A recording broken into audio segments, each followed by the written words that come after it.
Today, on the early morning show, did you know that women are not the only people who use gender as a currency?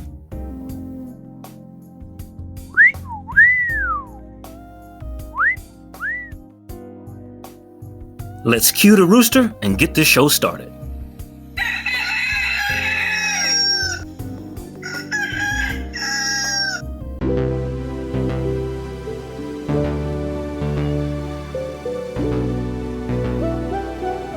Every time I need this shit, devil make another. Hey man, if you got something that you believe in and you believe that you can do it and nobody else do, just go for it. It's your life. My life is moving fast, I gotta slow it down. Yeah, now I got it, they all come around. But when I ain't have it, they nowhere to be found. Yeah, I had to stick with the ones who stay down. And now a lot of people say I changed on them, because I'm whipping in the range on them. I don't think I'm acting different, I just found out that these folks ain't in my interest. And you ain't got a lot to kick it. I messed around and pulled a whole foe up. Banging zero, I roll up. I don't do it, boy, you gotta grow up. My mom's scared to believe me, I had to show her that I'm doing. You know, for the longest time, people believed that only women use their gender as currency. But did you know that men do so as well? Now, I don't mean men use sexuality as a means to get by as women do. But we have physical monies as associated with the male gender as currency. So one uses sex as currency and the other uses currency as currency. Both use a currency to get the other's use of their currency. Tongue twist, isn't it? Stick with me for a minute and I'll explain. You see, women are able to get over on men using sex or the promise of sex as a manipulating tool. Men cannot use sex as a tool to control or manipulate women, for one, because women can easily get sex from a man elsewhere, any other man. And two, because women do not have a sexual drive as high as their male counterparts. Men have associated with making money historically and more money than women as their value. So it was that money became a sexual draw in the eyes of women. If you look like a troll as a man, you could still attract a woman who was a model, if you were a millionaire. But if a woman looked like a troll and had $1 million, she could not attract a man. Because men are not into women's money as much as they are into women's sexuality or beauty. Now, similarly, a woman is not into a man as much sexually as she is into the wealth that he can draw or generate. If a woman were to marry a man who had plenty of money and was sexually attractive, this would be known in her world as a plus. This is the historical drawing power of gender-based currency attraction. Now, behind both of these sexual roles are power plays that work on one gender that have no power over the other gender. For example, women use sex or the promise of sex to get over on men. But this same woman could never use her sex organ on another woman to get by as she does with a man. Why? Ergo, a woman's vagina means more to a man than it does to a woman. A man sees a woman's vagina as a very pleasurable experience and something that he aspires to have on a daily basis. But a woman is born with a vagina, and therefore her currency means nothing to her or other women except for what she can command from others with it, being men. Similarly, a man could never get a stranger to do what he commands, but he could if he paid them with a portion of his currency, male or female. See, women are attracted to the pleasures that can be achieved through a man's sexual draw or money. This remains the case despite over half of a century of equality. Both genders still carry the same sexual attractants they had for 1,000 years before. Physical wealth or assets have long been the power of the human male. Women are more impressed with a man's ability to make money than she will ever be his ability for a sex organ. A woman will not take a man in a long-term relationship without his ability to make and draw wealth. But a man will take a penniless and homeless woman as a bride as long as he is attracted to her sexual currency.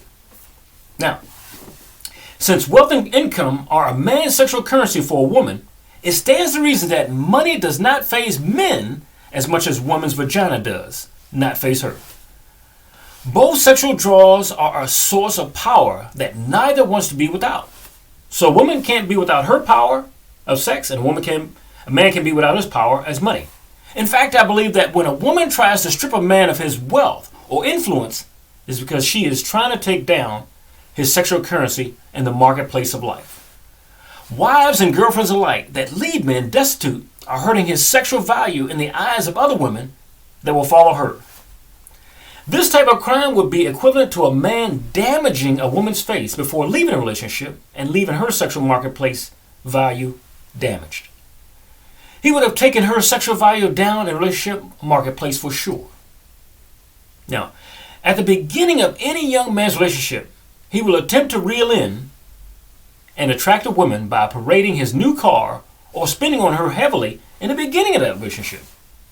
Now, after the relationship is consummated or down the road a ways, he cuts back on that spending. But is this bad? If you see it in one, you should see it in another. An attractive woman will seek to reel in a well-off man to marry by having frequent sex with him constantly. Once married to him, she will taper off having sex on a regular basis with him.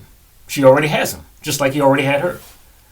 When it gets down to it, guys simply do not care as much about money as women do, because they have it all the time in abundance. But here is where things become murky and currency dangerous. Both genders can carry using their sexual attractants to a demonic level by controlling the opposite gender with it. You don't believe so? Watch this. If the opposite gender stepped out of line, they will pull back on how much they give of that sexual attractant. A woman seeking to control a man in a committed relationship will withhold sex and place the guy on a couch, or what we know as the doghouse. A man upset about a woman using sex to control him cuts back on spending his money or his sexual attractant on her. See, so both of them are into control.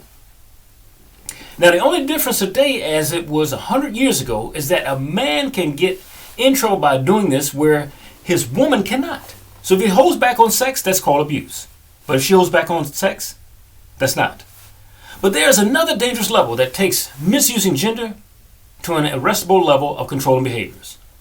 Since both genders use their sexual attraction to manipulate, they get highly pissed off if someone outside of the home relieves their mate's sexual desires. So for women, that would be somebody else giving them sex. A man, somebody else giving her money. How many YouTube videos have you seen with a woman wielding a baseball bat damaging a man's car because she believes he cheated on her? See? These women are not as concerned that their men cheated on them as she is with the fact that he slid from under her ability to control him sexually. Now, this more than anything makes her mad. You want further proof? In the human species, men and women alike have 4 loves that they must be respected on in order to feel need in a relationship or to truly be loved. The first being sexual love. The second being communicative love. The third being love of children that they created together. And finally, the love of a higher spiritual power, if you believe in a creator. But when one of these young women you see on YouTube is damaging his car with a baseball bat, bleaching his clothes, or burning down his house, it is because he has partaken in sexual love with another woman. She is not damaging his car because he has taken the other 3 loves away. No. Just sex, because it was her tool to control. Most relationships suffer and die without the other 3, but both genders pretend that their sexual love is the highest level of the 3. Now, on the man's side of the controlling equation, you have the same scenario. Sure, a man can get mad that his woman has a sexual affair with another man. That's one thing. But if you want to see a man really go crazy and lose his mind, have his woman who had a sexual affair with another man join that guy because he had more money than he did. Men consider this bunkie branching, but it makes them madder than hell. Even a simple affair ever will, because of his woman achieved his currency from another dude outside of the home. The currency was more important than the sex. A normal man will lose his mind if his woman takes money from a girlfriend, family member, or an outside agency like welfare if his home is cash strapped. This man seeks to have all financial needs serviced through him, which is equivalent to the wife wanting all sexual needs and desires serviced through her, even if it means making him wait for a extended period of time. A woman not fulfilling her sexual portion of the relationship will get pissed if her man watches porn, masturbates, or goes to a prostitute outside the home. Anybody but her. But this is the craziness of both genders' sexual attractions and the misusing of them both. Tell me what you think about this video. Make sure you give it a thumbs up. Make sure you tell your friend to watch it and they give it a thumbs up. And let me know what you think. We'll be back in just a moment.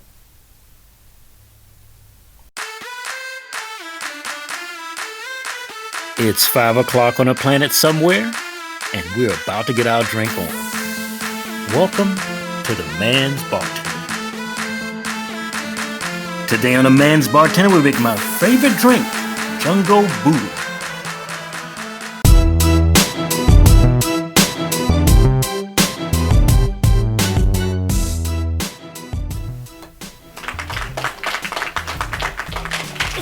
What's up, guys, and welcome to the Man's Bartender. We're going to be doing something good today. We're making my favorite drink, Jungle Booty. That's right, you heard it, Jungle Booty.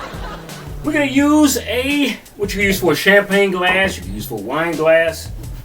But first thing we're going to do in the Jungle Booty is a combination of a drink that's made with banana smoothie mix. So you can get that at just about any kind of food store you can find.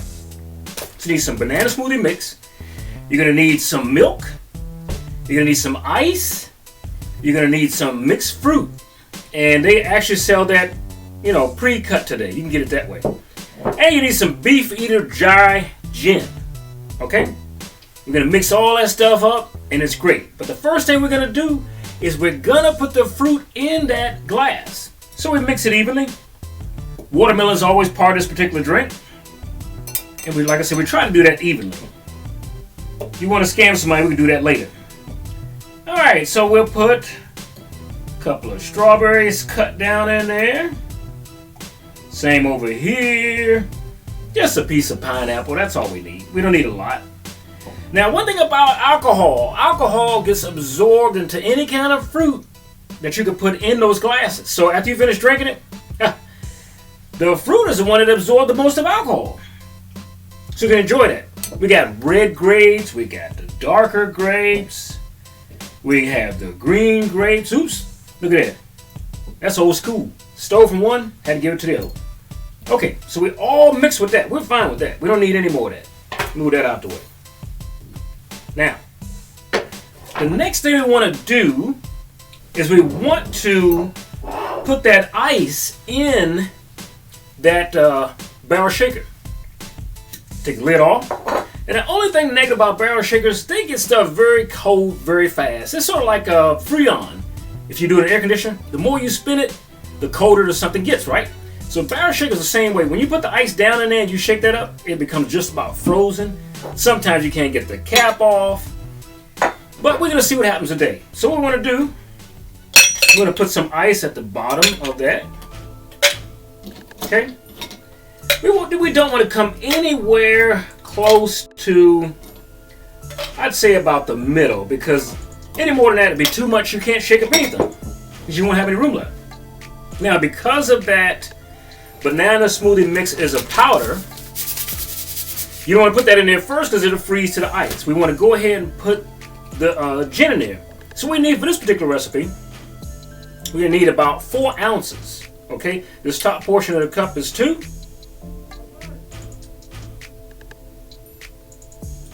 Okay, we put that down in there. 1 more makes 4. Alrighty, there we go. Okay. And we're going to need, after that, we're going to fill up about a cup, or a little bit over a cup of milk. That ought to do it. And it's to taste, so don't worry if it's not accurate, you'll be fine. Next time you'll learn how you want to do it better, right?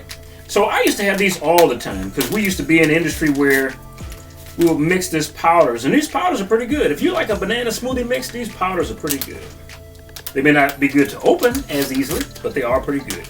Now, after I put that smoothie mix in there, we're going to go ahead and mix it. So we don't want to stall in longer because that'll start to thicken up just like a McDonald's shake. So we go ahead and put that down in there, and we want to mix that immediately, if not sooner. Now we're going to do that. I guess we're going to, let's see if we can shake it about a minute if we can, you know, because we wanted to get that like the McDonald's milkshake machine, not that thick, but you want something thicker than a chocolate milk, okay, or a vanilla milk. So remember, we already put the fruit in the bottom. These particular drinks, you don't need any ice in there. Ice will just water it down, and that's what you don't want. So we put the pineapple in there, we put the watermelon pieces in there, we put the grapes of 3 different colors in there, you got the strawberries in there, you got the milk, you got the banana smoothie mix, you got the ice, and now she sounds almost about ready. So, like I told you before, these barrel shakers, they get very cold. This one's freezing to my hand right now. I wish I had gloves and I operated. You would not imagine that if you shake ice, that it gets this cold. Alright, so hopefully that should have done it. Okay? Now, like I said, the barrel shaker, you see that? You can't take that off. Now, we could take the smaller one off, but since that is banana smoothie, it may have formed, I don't know if you can see it, like a little ice cream there. And it will be best if I can get the other one off like that. See? Now what I want to do is take the strainer.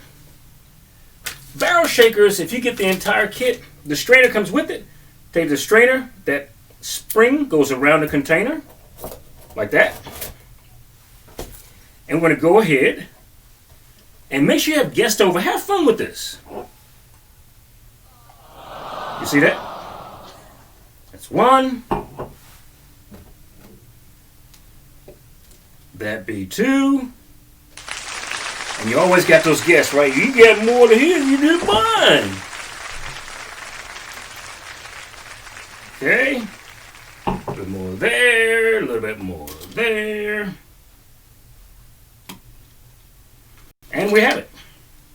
So that straining method really does good for that. And as always, from me to you, and I'm glad to be in 2021, let's start a better year. Toast.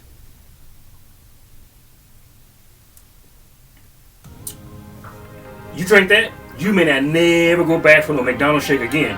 That is some kind of good. Stick around, we'll be back in just a minute.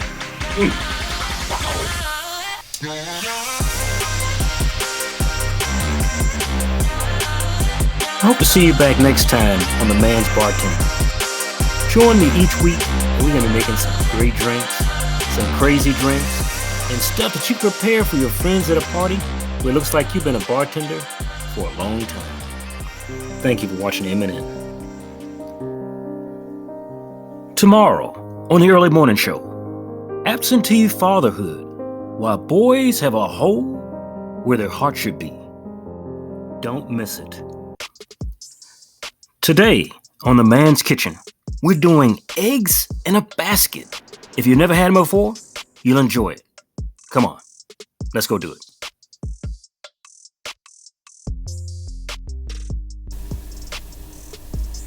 Hey guys, welcome to The Man's Kitchen. We still got the nautical theme on. Today we're gonna do eggs in a basket. If you ever ate a Cracker Barrel before, you're gonna love them. Come on, let's do it.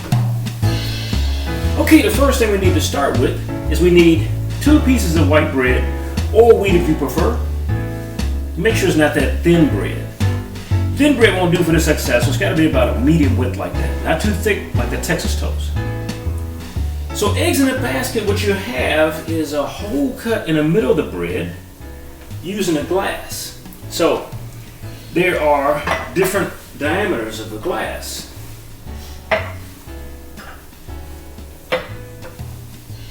That glass right there, my friend, is too thick and it's too wide. So that will make the hole too large in the center of that bread, because the egg is going to go in the middle of that hole.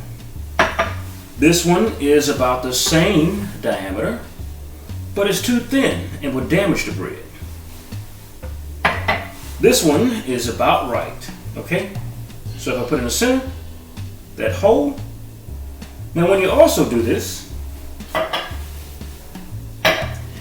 you want to let the bread out for maybe a couple minutes because it's not so good on wet bread or that super soft bread. But you want to put the glass in the middle and just kind of mash down. You could tap it whatever you want. You could twist it just slightly. And what you're trying to do is we're trying to create a hole in the middle. And that's what we're going to do. So I have an example for you here that I've already got. And that's what happens. See, the middle comes out. And at this point, you don't want to damage it so it doesn't split the bread. So eggs in a basket is traditional eggs whole in the middle of the bread while it's in the skillet cooking. If you prefer your eggs over easy, over hard, or runny, that's how you're going to do it in the middle of that bread. Now, you don't throw away the center pieces because those are going to be toasted for eggs in a basket. So what we wanted to do is go ahead and put that on like almost a medium-high heat. And I have some margarine you can use here, or butter, whatever you prefer. And we'll go ahead and put enough of that in there. Now what we want to do is, I have a little paper towel here. You want to go ahead and spread that around evenly because you want that bread to adhere to that pan. We need to create a vacuum once that goes in that pan. If not, that egg could seep out from under that bread and start cooking. We want it to cook as a circle in that bread. Okay, so now we're just waiting for that pan to come up to temperature. Now what we're also going to do this morning, we're going to have that with the corned beef hash. So if you guys never had corned beef hash before, it's great with this product, or you could use bacon. It's up to you, ham. So corned beef hash comes in a can. You get it at Hormel Company, you get it at any kind of company. Several make it, but you have it's in a can. Corned beef hash, or they have another product called roast beef hash. It depends on either like corned beef, chopped up with potatoes, or roast beef. Okay, how's she doing there? Almost. I warm it up pretty rapidly to make sure I bring it up. Corned beef is already pre-cooked product, so you don't have to worry about cooking that. All you want to do is heat that up to a temperature where it's acceptable to you, and you're good. Okay, she's almost coming up to temperature. As far as your eggs, what you want to have, you can have a large egg. Different areas of the country, large is different. But they're about this size. This almost looks like a medium, but it says large egg. You don't want an extra large egg because it'll be more than that circumference. And you don't want the egg to poke up higher than the bread. Okay, so we're going to go ahead and lay that in there. And we're going to put the two pieces in there. Make sure that they're mashed down. So like I say, because we don't want the egg to escape. I got that almost turned up on high right now. So you want to get the eggs ready. Now what you want is for both sides of that bread to toast. So when eggs in a basket, you're going to get toasted bread and eggs at the same time.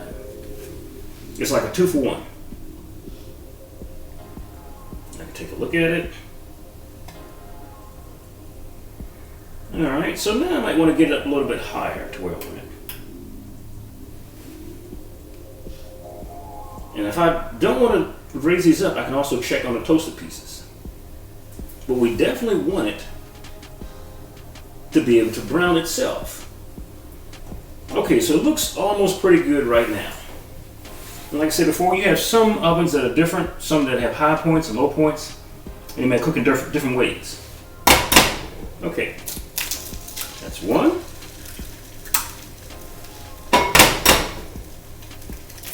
That's two. Okay, so you want the egg also intact. Now, like I said before, you cook that egg to what is preferable to you. So if you like medium well, if you like a well, if you like it runny, you can actually see what's going on right there. You could also check it, like I said, by looking at the underside of the separate toasted pieces.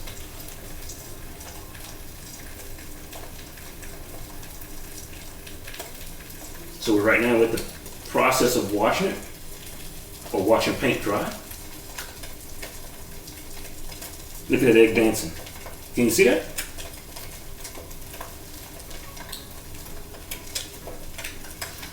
Now you can use a flat spatula,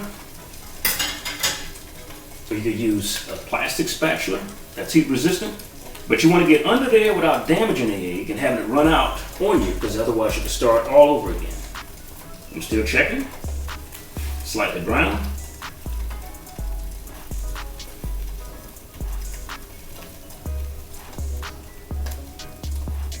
You're washing the paint dry a little bit. Now, if you go out to pay for this, you can get it at restaurants like Cracker Barrel, and some restaurants really do have this. It's been around for a long time. It's not a brand new concept. So if it's new, it may be new to you, but it always existed. Okay, go ahead and turn that one over. You turn it down slightly. We're about to turn it over. You want to get under the egg. Okay, I'm going to turn my back a minute.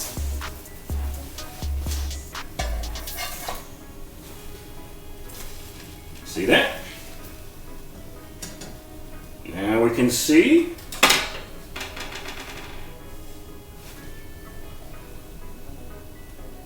it's nice and toasted. Nice and toasted.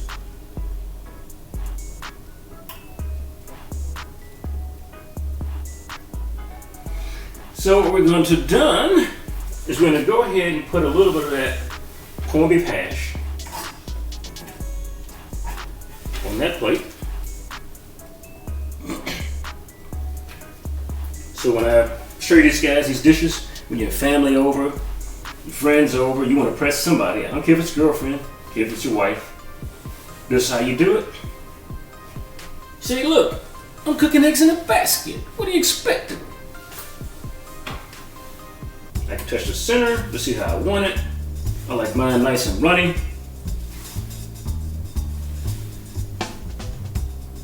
I know that's about ready. It's firm. The more it's firm in the center, the more it's going to be well done. And some people may not like well done or over hard. But it's the same way as if it was a whole egg. Alright. And she's done. That's it. Eggs in a basket. You go up under it. See that? That's one. Here with the other one. That one's a little bit lighter at the top. And you always take the two pieces and they go right on the plate. Eggs in a basket, give her a try at home. Now, you can take that if it's over easy or over hard, and you can see inside. You see that?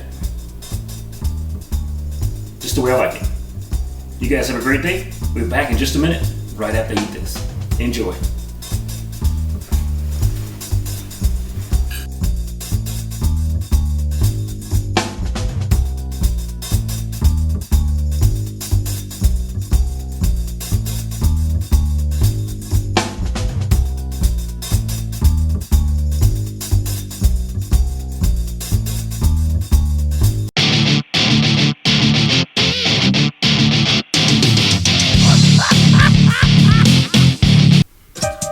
Hey, we're back, and welcome to this week's edition of Assault on Manhood.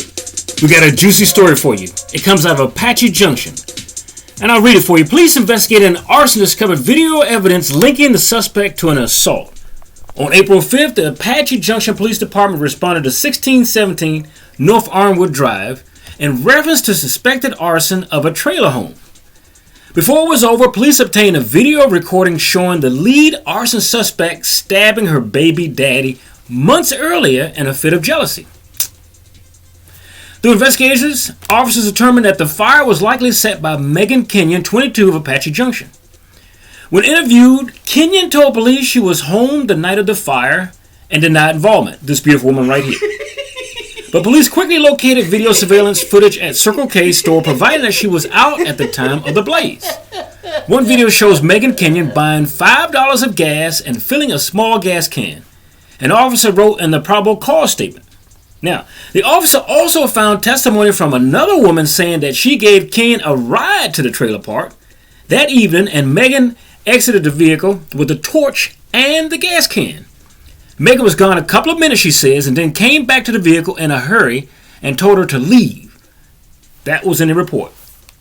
Now, another man told police he was with Kenyon when the gasoline was purchased. Megan and the man then drove by the house of the victim, and she indicated she was going to burn the house down. Never tell anybody, right? The victim, who was renting the trailer at the time, told investigators that she was sleeping when awakened by the smoke and went next door to call for help. She told police the window to the bathroom of the trailer was intact before the incident, but it was broken when a neighbor tried to spray water into the burning bathroom using a garden hose, according to the police records. Now, the victim told police she suspected Kenyon of setting the fire, as she had also thrown a rock through one of her living room windows in September because Kenyon thought she was sleeping with her ex-boyfriend, and baby daddy. His name is Donnie.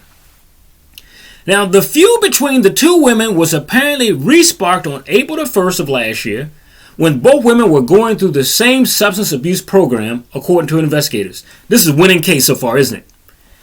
Now, the victim told police Kenyon had begun threatening her via text message and emails. This is good if you're going to have a case. Try to make threats in advance. So when contacted, Kenyon told police that her ex-boyfriend had pushed and hit her the day before. She claimed that she was 7 months pregnant with his child. She denied that she was out that night and said that she didn't throw a rock through the victim's window. Before the interview with police ended, Kenyon requested a lawyer. Of course, you're going to need one because you did it, right? Police then contacted Donnie, and he said he had known Kenyon since March of 2019 and that she was having his baby. Donnie explained how Megan Kenyon has a history of breaking windows as a means of revenge. Donnie recalled an incident with two execs, and both had blocks thrown through their window and windshields, the probable cause of this same case, right? He also spoke about how Kenyon threw rocks through the trailer house windows. Donnie explained how he knows Megan did it was because she admitted to doing it. Donnie kept saying Megan is crazy, which is related to substance abuse meth, court records state. Now, Donnie told police that he also received threatening texts from Kenyon after she saw the victim in substance abuse class in early April. Donnie then went into a past story when Megan stabbed him with a knife, which he still had the knife and a sweater. Donnie then said he also had a video evidence of the assault, which he did report to the probation officer, but not the police. Donnie explained at the time he did not want her to go to jail, just substance abuse assistance, which is a probable cause, the statement reads. He told police on February 23rd it all started when an ex-girlfriend came over to his workplace. He told Kenyon about the meeting, and she allegedly threatened to stab him. This chick's winning. Donnie started to film the altercation at 2:47 a.m. Within that video, I could clearly identify Megan Kenyon on the video holding something behind her back, screaming at the top of her lungs for Donnie to be mean to girls and women. Donnie is pleading with Megan to show the knife to the video and not to come any closer. Several times during the incident, Donnie is pleading with Megan to move away from the door so he can leave, but Megan refuses to and closes distance. Walking aggressively towards Donnie then keeps backing up and tells her not to come any closer, but Megan continues. You can then see Megan raise her right arm up with a knife in an overhead fashion and continue to close distance with Donnie. It appears Megan takes a swing and scuffle ensues, causing the phone to fall to the ground, but you can still hear the voice of Donnie and Megan, according to the police officer's report. At one point in the video, she also told Donnie she wished he would die in his sleep. On the video, police wrote that they could hear them fighting over the knife, and Donnie realized he'd been stabbed and saying saying as much in the video. Donnie gave police the blood-covered knife and a sweater he was wearing that same night. When discussing arson, the story continues to go on, Donnie told police a week prior to the blaze, he had a verbal conversation with Kenyon. Kenyon was charged with arson of an occupied structure, endangerment, criminal damage, kidnapping, and aggravated assault. She was being held on a $25,000 secured bond on charge related to the arson and a $2,500 secured bond for charge related to the stabbing. She is not currently housed in the Pinal County Adult Detention Center and has posted bond. So, in each one of these crazy cases, and I always try to present it to you on our assault on manhood portion of the show, for all the people that say women are nice or maybe he did something to make her that way, there is no excuse either gender. You see, if it was bad when a guy did it, it's just as bad if the female did it. It doesn't matter if you say guys did it 100 times and women did it just once. Once is enough on a gender that you said is loving and giving. So this great person right here is an arsonist and a stabber. Stick around next because I'm going to give you guys a preview of Killer Wives episode that's coming out. Don't you dare miss it. We'll be right back. It's crazy.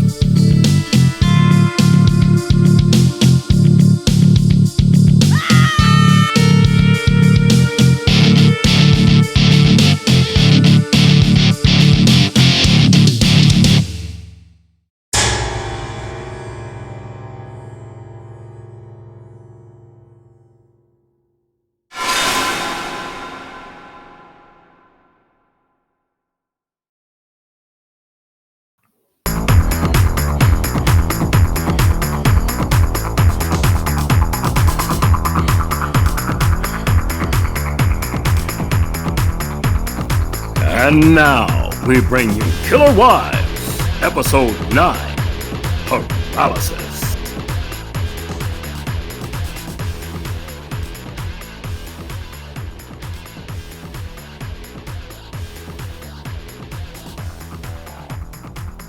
These are the case facts against Kimberly Herrico, who paralyzed, killed, and cremated her own husband to avoid jail. Isn't trust a bitch?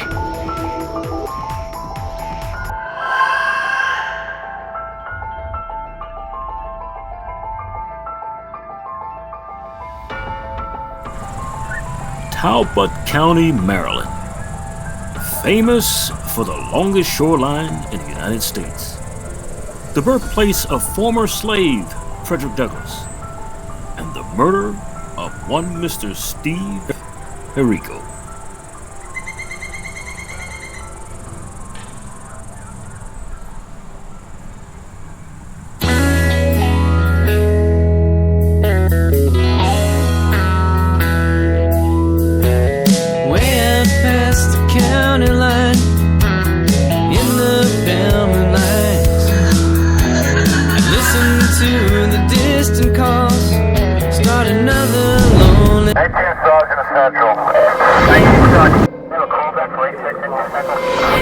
Negative K, nothing further, just see the cab in the corner.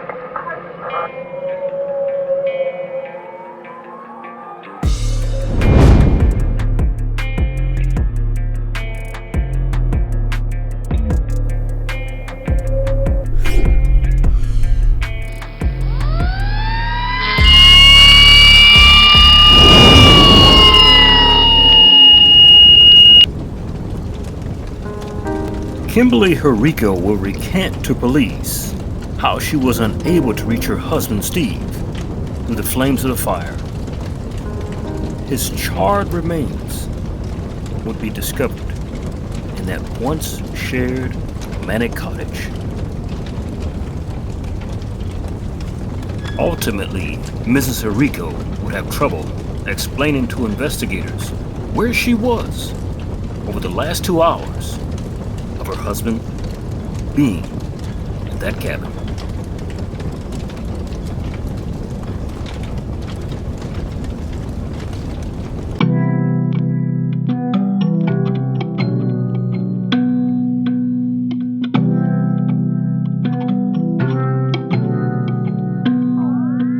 I I care less about what you think of me and more about what I think of me. Abundance coming easily, I'm tapped into that frequency. What you think of me ain't none of my business. What you think of me ain't none of my. What I spark don't get you lit, so why you give a shit? Talking out your ass, we revoke your membership. Falling off the cliff, hope you niggas get a grip. It's enough to go around if you tune into the sounds. Tap into the universal laws to get it all. You already have it in you, but you hold it and you stall. We ain't gotta die to see heaven, we can live it. If you want something, gotta be willing to give it. Not for the return, purely for the feeling. Take some time to get a line of structures that we building. Expansion we increase cause we have to. Thank God every